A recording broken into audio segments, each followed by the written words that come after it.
Good morning, boys and girls, from Black Powder headquarters and the Bojangles studio high on Sassafras Mountain. CVA presents Real Tree Radio. Welcome to a brand new, unused Saturday morning.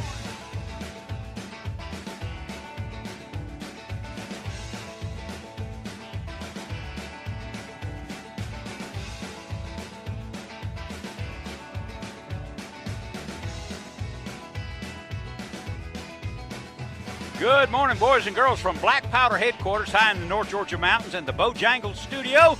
This is ONeill outside. Welcome to a brand new, unused Saturday morning. I feel good. Boy, what a great weekend coming up. It's cold, it's clear, it's time for you to spend some time outdoors, and we're here to help and entertain your calls. It's my pleasure to invite you to watch ONeill Outside Television, Fox Sports South, Fox Sun, Fox Arizona, the Pursuit Channel, Hunt Channel, and Tough TV. And it's all on today. And let's say, we're in Costa Rica today, and that program. And we hope you'll join us. The telephone number for you to join us is 404-872-0750, or outside the Atlanta calling area, it's 800-972-8255. And we hope Virginia will call us back. We're talking about gun control. It may be interesting. WSB show is brought to you by Tough Shed, by Whitetail Institute, Works Tools, Cherokee County Toyota, Realtree, Horsetown, Striplings, Fire Aid, and Timbuktu Outdoors, among so many others. It's 7 after the hour, and we'll get the calls coming in here in a moment. I'm sure there's Jim. We'll talk to him. In today's program, in this hour, we'll have the Silent Hero account. We'll have the Medal of Honor tribute, and to tell you also, to pick up your AJC, the Atlanta Journal-Constitution, there's over $450 in coupons, and I'm supposed to say that every show, and it's my pleasure to do so. You have hats, yes, hats, at Horsetown stores in Marietta and Snellville and Locust Grove and at Cherokee County Toyota. All you have to do is walk in and say, hey, where's my hat? It's a fishing cap, much like this, various colors, and it's signed by ONeill. And the hats are worth about $6. And after you pick it up and I've signed it, it's worth about $3. But it's a good hat. So we hope you'll join us this morning, 404-872-0750, 800-972-8255. And it's a full Saturday morning. And let's make the outdoors part of it. What do you say? Want to? We're talking about hog hunting. In the first hour, we talked about deer hunting off of a mule. Interesting. I've got to do that. Woman Williams is here, as is Karen Green and Jason Byers, and I'll be back. Welcome back, everyone. You're listening to the show on WSB, on the SB Nation Radio nationwide, and on Facebook at ONeill Outside. So we've got plenty of calls. I want to get to them right away if we can. Here's Jim. He's calling from Monroe, Georgia. Good morning, Jim. Good morning, sir. How are you and the lovely wife? Lovely, thank you. Yes, sir. I have a question for you. Actually, it's about two. Okay. We had the wonderful misfortune of having neighboring clubs that have decided that dump corn is the best way to bring in hogs, and they've been very successful at it. However, we have inherited a few. Yep. And as you well know, once you get them, they don't leave. That is correct. Once I've been down in the creek bottom down there a little bit, walking around, and I noticed the mudding up. A lot of people, one of the guys said, well, that's where a deer. I said, no, that's mud that was on the hog. They're trying to get parasites and all fall. Correct. Can you tell by that if it's, let's say it's 2 feet or 28 inches from the ground up on the tree or the little sapling that's been rubbing, can you tell me if that's about how tall that hog is, or that's just going up to the high side of it, or what? That's a pretty good guess. And I know that because I have seen them do it. So the bigger the hog, the taller the hog, adjusting for the ground level there, you can tell how tall that hog is. Right. Now, one other question I want to ask you this. Mm-hmm. I've noticed that some of the cane is beginning to disappear down there. Will they actually eat cane, or is that just possibly just tearing the ground up is what's caused that? That could be. I don't know that. Well, let me hedge the answer by telling you that a hog is an omnivore. He eats dead animals, live animals, roots, plants underground and above ground, so they could be eating that. Okay. And also, they are a wonderful way of killing our turkeys, just like bobcats, snakes, rodents, and that kind of stuff too. Correct? They find the eggs, they eat the eggs, while they're not a threat to the turkey, a mature bird, because a bird flies away or he flies up in a tree, but I Yes, sir. have seen evidence that the turkeys are afraid of the hogs. Well, I don't know much that I have seen that if they're anywhere in the area that don't start fleeing, and then all of a sudden they'll disappear. But appear. But the biggest thing I've noticed is you don't have to worry about if you got hogs. The musk smell will just almost knock you flat on your feet. Absolutely, they especially that boar, he smells that way. And you were right. Once you've got them, you've got them. All right, sir. We're going to try to do what they say do, and that's try to keep, at least if you can keep up with 80% of them, then keep them out. At least you can keep them somewhat in control. But if you don't, you got a big deal. The only way I know of you can do that's with traps. Yes, sir. You Yes, cannot effectively hunt them. You don't spend enough time in the woods. You can't keep up with the population. So the only way you get rid of hogs is to hunt them, because you can't poison them. No. That's too indiscriminate. So the only way I know of is to trap them. Let me ask you this. The only problem I see, and maybe you give me another way to go, is by baiting them into the trap, all you've done is ask more, because you and I have talked about this before, that hogs can smell up to 7 miles away and 25 feet below the ground. So it looks like it's almost a catch-22 situation. You got to bait them to trap them, but yet when you trap them, in the smell of the corns there, you're going to be bringing in even more. So. Well, it's all right if you bring them in and trap them. So yep. that is effective. I do know that. Is it 100%? Okay. No. But trapping does work. I wish I could remember. There's a lot of places that will provide that for you. They'll come in and trap the whole sounder of hogs and dispose of them in your behalf.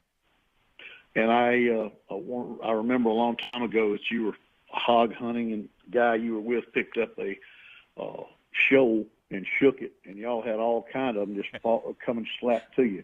That's right. Yeah, he picked up a piglet and shook him, and he squealed, and boy, he had hogs on the way from every direction. I understand. One last question: how big was that big freight train you shot one time? He weighed somewhere in the territory of 500 pounds. I knew he looked like a locomotive. I knew that. Yeah. I thought it was a hippopotamus when I first saw it. If I'd have seen that thing, I'd have probably handed him the gun and took off if I could. I put him on a scale before I cleaned him, and the scale topped out at 400, and he pegged it out just immediately. So other people with more experience told me he weighed 500 pounds. Wow. Yeah. All right, sir. I will get back with you and let you know how it's going. Please do. That'd be great. I'd appreciate that. Thank you, sir. That's right. Sir. Good, great call. Let's talk to Mac. He's calling on line number whatever. Good morning, Mac. We've got the Ram Hayes fishing report. We got everything going on here. We got it all going on, brother. Yes. Absolutely. It was really an interesting week, ONeill. We had, that just incredibly warm stretch of weather. Okay. And man, yeah, the fish responded just like you thought they would. Mm-hmm. And I don't think it's going to be interesting to see what happens now, because what we've got is a huge discrepancy between the temperature of the water and what the calendar says the fish should be doing. I think it's got them confused. I think so too, which is a test for the angler. Yes, some of them are reacting to the temperature, and they're saying, all right, we're going to do what the water temperature says. And some of them are sitting back and saying, hey, no, it's very early March. We're not going to do what the water temperature says. Well, we always push it, don't we?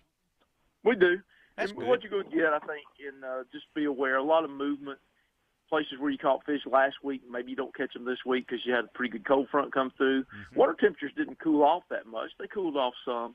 But we're in that typical situation you get this time of year where you get a big front, probably a rain dump with it, you get dirty water and the water clears up. So you get a lot of movement, and that'll be the case probably really through the month of March. The striper bite, we're seeing those really more of an open water bite. And this is one of the toughest things, I think, for striper fishermen to kind of wrap your hands around. You've got a fish that's 5 or 6 feet deep, but he's over 80 or 100 feet of water. Mm-hmm. And he's not orienting to anything, maybe bait, but he's free swimming, and you can catch those fish. And a lot of times they're nice fish, and we're just fishing free lines, herring and shiners, as much as 120 feet behind the boat. The key is hard to find that fish because they're not grouped up and they're hard to graph. So if you see any birds working, if you see a single fish surface, loons, that's a good place to start. Put your baits out, pull an area 15, 20 minutes. And this is where I really rely on my side imaging and my 360 sonar because the fish are very shallow. Sometimes it's hard to get them up under you. Look around you. If you're seeing any fish at all, you're probably in the right place. It's a pattern where you don't get a lot of bites quick. You just kind of steadily beat them out, get one here, one there. So it's not like summertime fishing where you pull up and catch a bunch of them real quick. Let me ask you a question about all this rain that we've had. Gail and I passed over the lake a couple of days ago. The lake's full, and it's been raining all over the southeast, double the amount. So all the lakes are full and muddy. Quickly, what does that tell you to do? I like to use that stained water to my advantage. After it's moderated and it's not new, after it's 36, 48 hours old, they'll get in it. I think they're easier to catch. Okay. I think they'll be shallower. I think they're easier to fool. So use that stained water. It'll also heat up quicker. All that suspended stuff in it holds heat. So you can use it to your advantage just when it's brand new. It's tough. When the lakes rise like they did rapidly all over the southeast with the rains we've had, fish will tend to come up, and we've really seen that with the bass. They got shallow, and a lot of them got further back in the creeks and started going more into pre-spawn mode. So when the lake comes up, typically a lot of fish will come with it. So there are a lot of shallow fish all over. Yeah, that's all over the southeast with all the rain we've had. All the lakes are muddy, all the big reservoirs. I learned something today from you. That's good. In other words, 24 to 48 hours with this stained water is good, not bad. Absolutely. It's to your advantage. That first 24 hours, maybe not so much, but after it moderates, it's very good. Okay. How can people find Mac? They can call us at 770-271-0851 or online at CaptainMax.com. Mighty fine. Glad you called, Mac. ONeill, have a great week, everybody. Enjoy the lake. Catch fish. Be safe. You bet. I'll see you soon, my friend. Almost 22 after the hour. I've got 15 seconds. I don't have time. Can I come back? What? Sure. Okay. All right, it's time for a little bit of a break here, and Hank and, there's Hank the Yank, and Clayton and Alan and Richard, all you guys hold on. This is ONeill with ONeill Outside, Saturday mornings, 4 to 6 a.m. Join us. I'll be back. Before we get to anything else this morning, you can call me from Jasper, Canton, Ellijay, or Blue Ridge. I've got a $25 gift certificate for Rocco's Pub. They're in Jasper. We go there at least once a week. Great wings. Ooh, boy. Okay, now let's, who's been up here the longest? Let's go to Clayton is calling from Smyrna, Georgia. Good morning, Clayton. You're on the air. Good morning, sir. Yes, sir. Yeah, quick question. Originally from Minnesota, I moved down here, and I'm a big walleye fisherman. Good. And I heard that they have them in some of the northern lakes like Carter's and Blue Ridge, Raybon, that type of stuff. But the fishing down here is much different than up north with reservoir fishing. So I was wondering if you had any tips as far as where they've been catching them. And I know the water changes so fast down here. Oh, yeah. As far as you've got muddy water in the rivers right now, but let me give you, if it won't work now because of the mud and the stained water, the following will work for you from now on. In all those lakes you mentioned, especially like Lake Lanier and these other lakes, during the full moon in February, which is now, those walleye will go up the rivers, way up the rivers, up till it's only like 3 feet deep or less. And you can catch them in the morning and afternoon. They will bite, and they're huge, and the Chestatee River and the Chattahoochee River is full of them. Yeah, I was actually looking to go tomorrow to maybe Carter's and go up the river on the north side. Absolutely, that will work. Carter's will work, absolutely. Have you heard any reports on the water temp up there? I can't find any reports as far as, because I know once it hits about that 50 to 52, they head up to spawn. Yeah, they're there now. They're there now. They're there now because they go up a river because of the full moon and the water temperature, but the full moon and the length of hours of daylight drive them up the river to spawn. Awesome. You're going to get them. Well, Use right, shiners. well, I appreciate it. shiners or night crawlers. Awesome. You bet. You'll catch them. Now I call me appreciate back. your time. Let me know if I'm right. Will do. I've done it many times. It'll work. Full moon in February. All right. Well, we'll test it out tomorrow. You bet. Thanks, man. Glad you called for that. There we go. And it's time now, I believe, Jason, for the Silent Hero recognition. And now, it's time for the Ronnie Thames Silent Hero Foundation Award. Brought to you by Fire Aid. There you go. Jackson, Mississippi. The young lady's name is Courtney Tullos, T-U-L-L-O-S. She's 22 years old, and she's presented the Above and Beyond Award and today the Silent Hero recognition. Now, she was on her way to work on January the 30th when she saw a van down at the bottom of an embankment off the Natchez Trace Parkway. She just noticed this van down there. She looks over the edge, and the van is starting to smoke.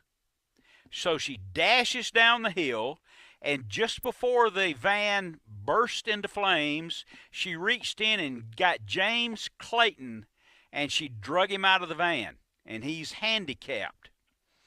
The van then blows up, and she got him away from the vehicle. She says, I'm going to be honest, I don't want all the big fuss, she says. I was really just in the right place at the right time, but it touches my heart to hear my training, she's a volunteer firefighter, and being there just by accident made a difference. That is a silent hero. Doesn't want any recognition, but she saved this man's life, and she is now graduated from the volunteer fire department, and she is a firefighter, as the rest of her family is also. And it's 29 after the hour. I love doing that. Don't you enjoy hearing those things? Silent hero, firefighters, EMT.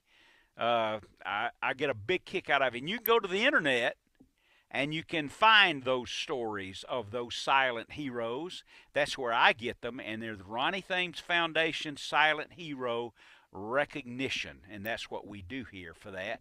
And it's always a pleasure. So, all right, it's 30 minutes after the hour. We've got time now to talk to let's talk to Hank the Yank. What do you say, buddy?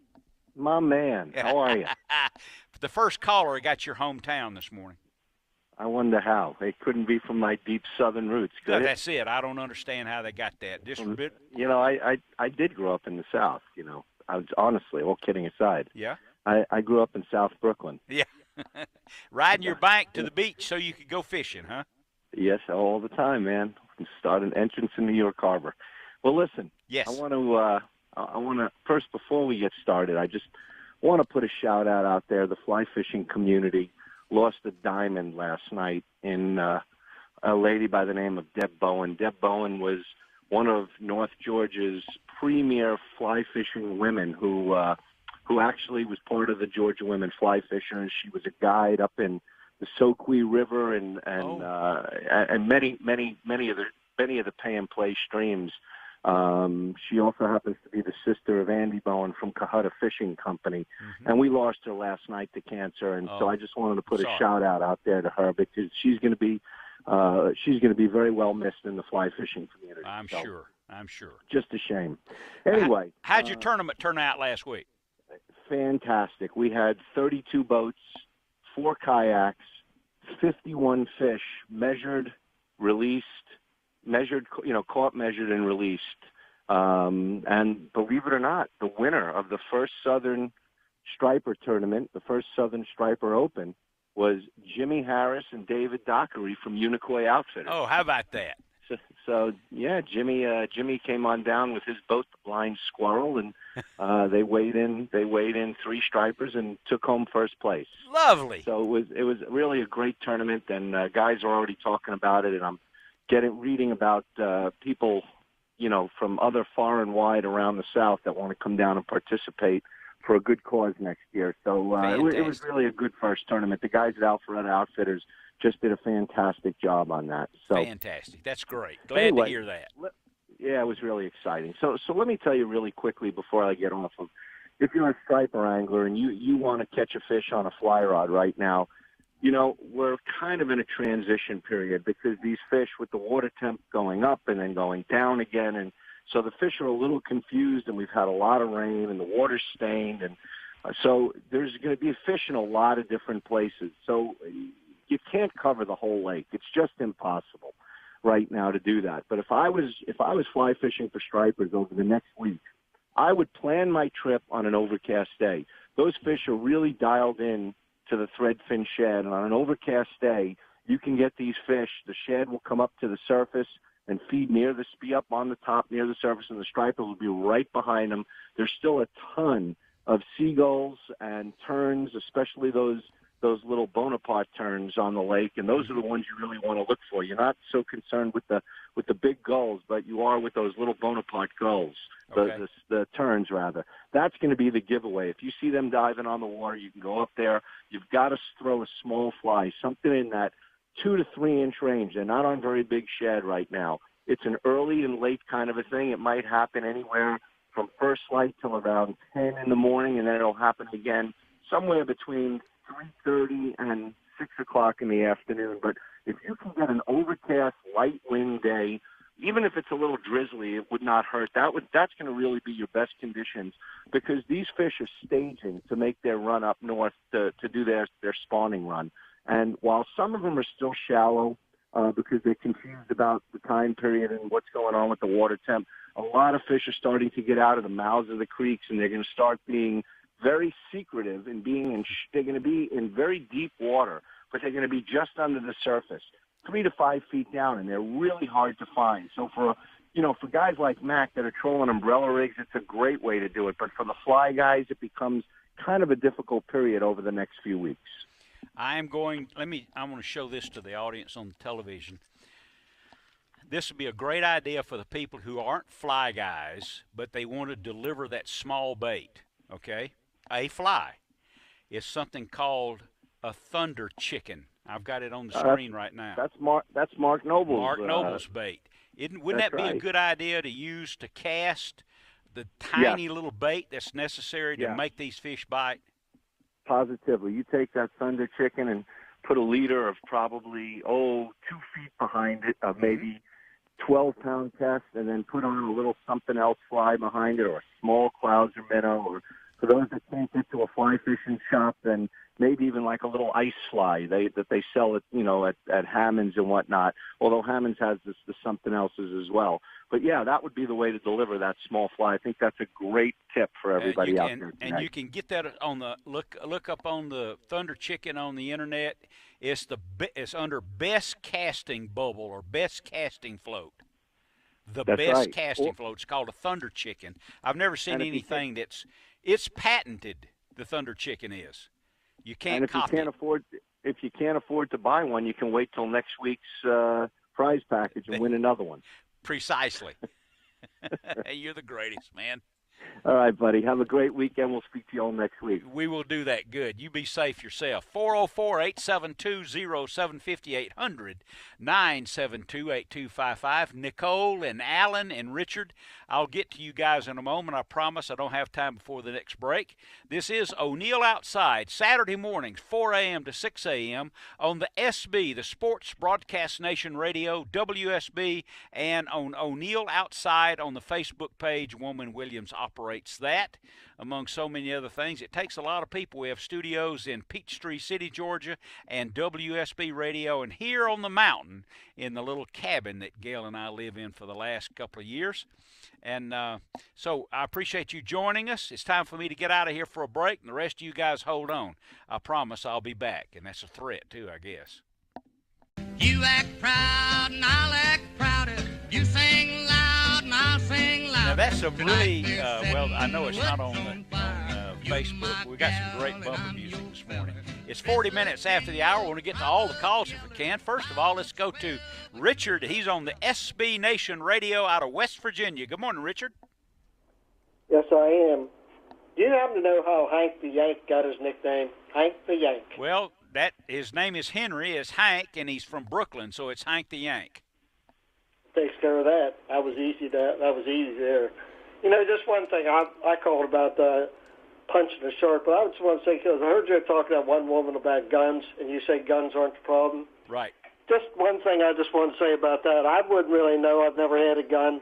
But there was just a local host whose 12-year-old son did something wrong, and somebody reported to him that he did it, and he confronted the kid, and he said, did you do that or didn't you? He said, no, I didn't. And he says, if I ever find out that you did, I'll beat hell out of you. And he says, that's the reason I didn't do it. I think parenting has a lot to do with it because, now I don't know that he would beat hell out of him, but he would probably let him know that that's a wrong thing to do, and I think that's where parenting has a lot to do with it. I agree 100%. I agree, too. Mm-hmm. Absolutely. But I know that I would never done anything, even thought of anything like that or anything else, misbehaved in school or anything, because I knew what I was going to get.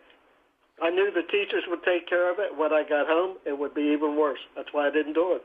You betcha. As far as sharks, this is something I just wonder if this is an old wives' tale or you know anybody that did it or you.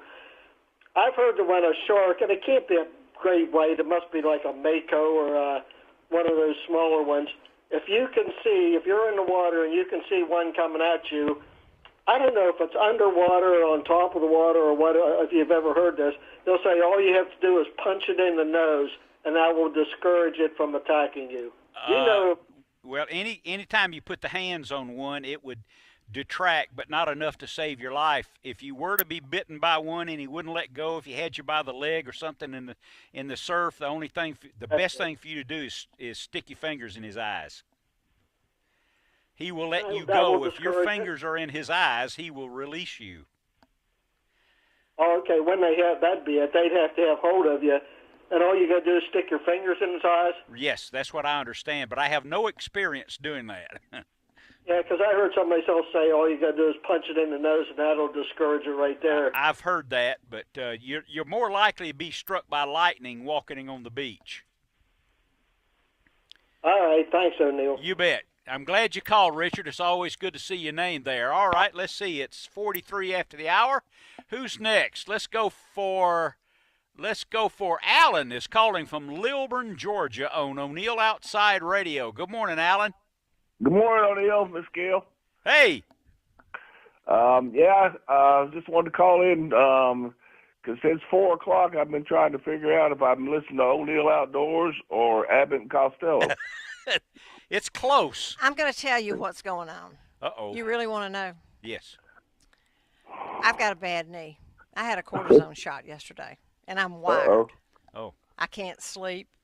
All I can do is talk. So that's what's going on. And I wish you would talk more on this show because I enjoy listening to you. I told Jason, you got one of the best radio voices I've ever heard. Me or ONeill? But that's why I get up at 4 o'clock every Saturday morning to listen to this show because of you two. You just don't know what you're gonna get. Well, that's true. Yeah, yes, I may have to start getting cortisone shots every week. Yeah, no kidding. Well, but you're very kind. One reason I was calling is ran into a mutual friend of ours, Dr. Keller. He wanted to say hey to y'all. I love him. And, well, that's one reason why I'm calling is he told me a little story. Uh-oh. That I know you all remember when Miss Keller left us and moved on. Yes. And he said there was no one there more supportive or helpful or a pillar to lean against than Gail Williams. Oh. And he says he'll never forget that. And when that man was telling me that, you could see it in his eyes. It made me feel so good that, I just had to call y'all this morning and tell y'all that I know y'all do the Wounded Warriors and all the special angels we got out there, but people ought to know how much y'all do to help our fellow Georgians and other people out there. And I just wanted to throw that out there this morning and that, things go around, come around. Yeah, you're very kind. We appreciate that. I appreciate that. I really do. It's very But kind. he's telling me about, his son. He got a real nice deer this year. And I'm trying to get him into pig hunting, but he's got a new clinic over in Clarkston, he's working every weekend now, giving out free medical to people that can't afford it. Yes. That's just Dr. Keller. That's him. That's right. That's typical of him. I'm please, not surprised. Please give him our best regards. Oh, I tell him every time I see him that, I listen to the show, God, almost 25 years now. And I've been going to him for about 25 years. So, but I didn't know y'all were that close at the time y'all were here in Snellville. Yes, that's right. That's very correct. much. Yeah. So, he's a good guy. I just wanted to call and let y'all know that. And like I say, y'all talk about these other people that do all these great things. And people like you are what God gave us as our special angels, and we all appreciate it, buddy. Wow. You can call back anytime. My goodness. Yeah, you call back about every hour. Yeah. All right, guys. Y'all have a great weekend. You too. Thanks, Thank Alan. you.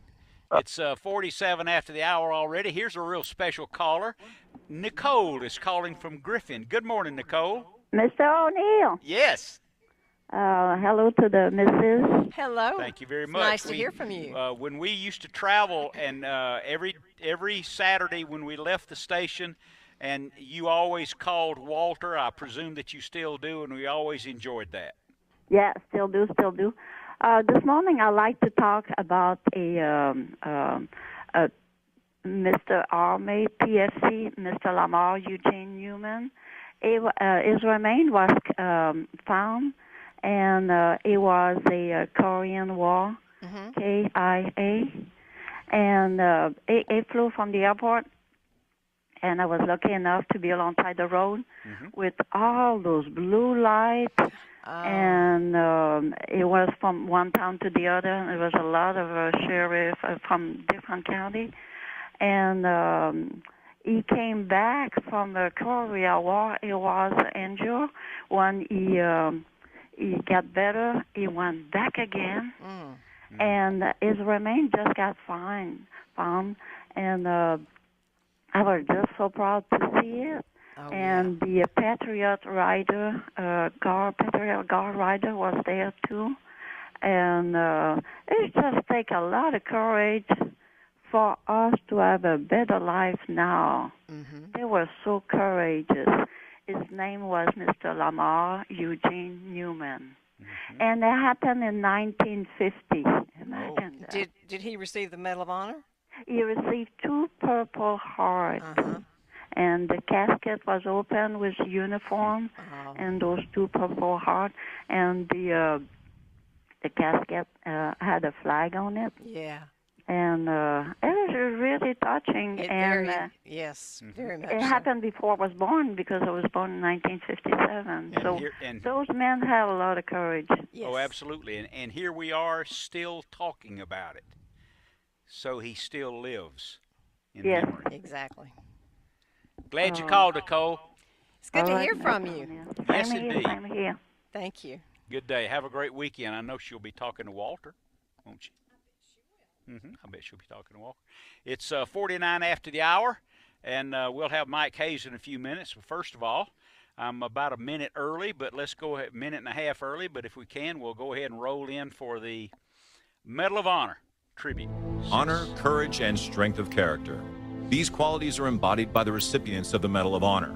Now let's recognize this week's Medal of Honor recipient on ONeill Outside. Chaplain, Army, Vietnam. Angelo Likey, December 1967. Company A came under intense fire from a battalion-sized enemy force. Momentarily stunned, the men hugged the ground for cover.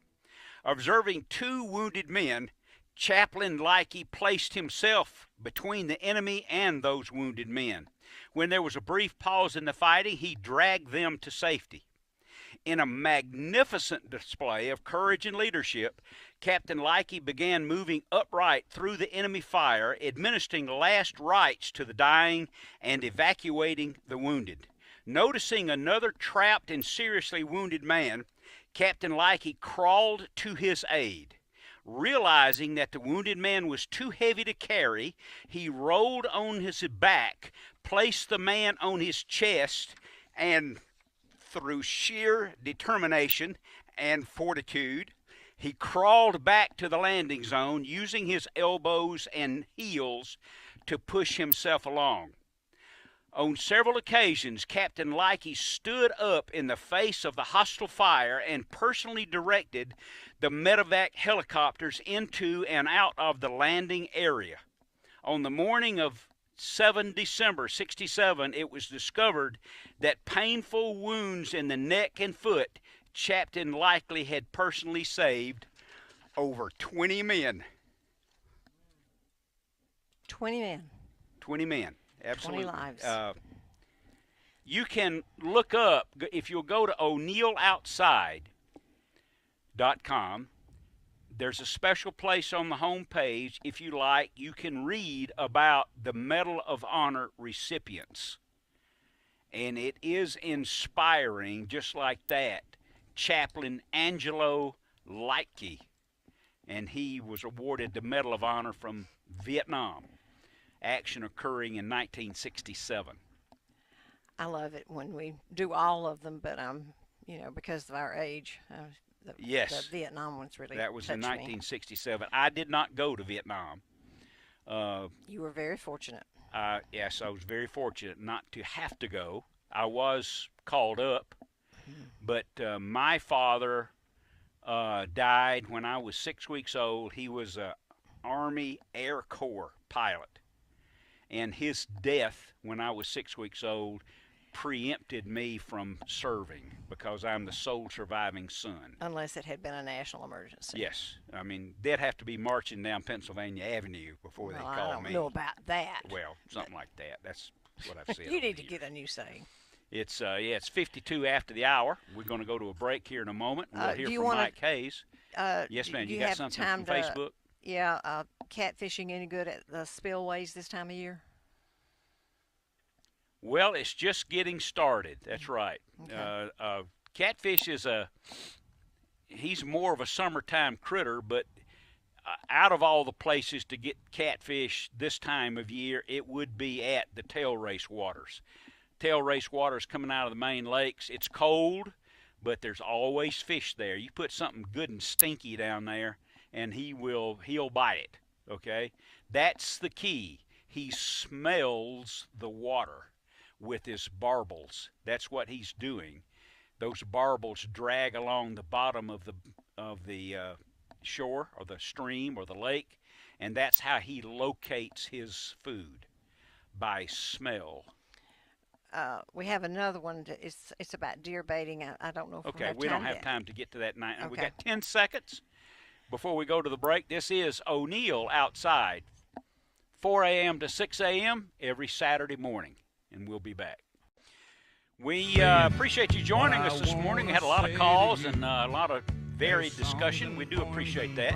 We hope you make plans to join us every Saturday morning, 4 to 6 a.m. We've been doing this for 27 years. Sometimes I think it's rewarding, sometimes I don't. But it's my pleasure to invite you to watch ONeill Outside Television, Fox Sports Southeast, Fox Sun, Fox Arizona, Hunt Channel, Tough TV, and the Pursuit Channel. And today, throughout the weekend, then we'll be we're in Costa Rica, and which is a place I would recommend that you give it a try. This week, ONeill had the opportunity to go to Buchanan Shoals. They call it Buchanan Shoals Plantation in a little town called Sneedsboro, North Carolina. And it was at the behest of Bojangles that contributed $16,000 to the Muscular Dystrophy Association and the March of Dimes to have a couple of guys go hunting with us. Buchanan Shoals contributed the hunting trip, and ONeill, and we went up there and did a show. It was a pleasure. It's always satisfying when you're able to say that we did a little something like that, and children, MDA and March of Dimes, benefited. The people at Bojangles are always they're good about that sort of thing. And so we had a couple of guys from Charlotte, and we went hunting. And Buchanan Shoals is kind of, it's unusual and neat that the birds are put out in August, September, October, and you don't hunt them until like now in March. So it's kind of like wild birds. It really is. It's a good thing that these quail plantations are great. And I'll tell you one reason why, and that is take a kid for a quail hunt. You know the game is there. And it's an experience watching the dogs and the guide. So we got to get out of here. This is ONeill, Saturday mornings, 4 a.m. to 6 a.m. on Facebook, and you can watch the show later on Facebook, and we will certainly look forward to joining you next week. So from Jason Byers and Woman Williams, Karen and Brian Green, this is ONeill, and we'll see you next week.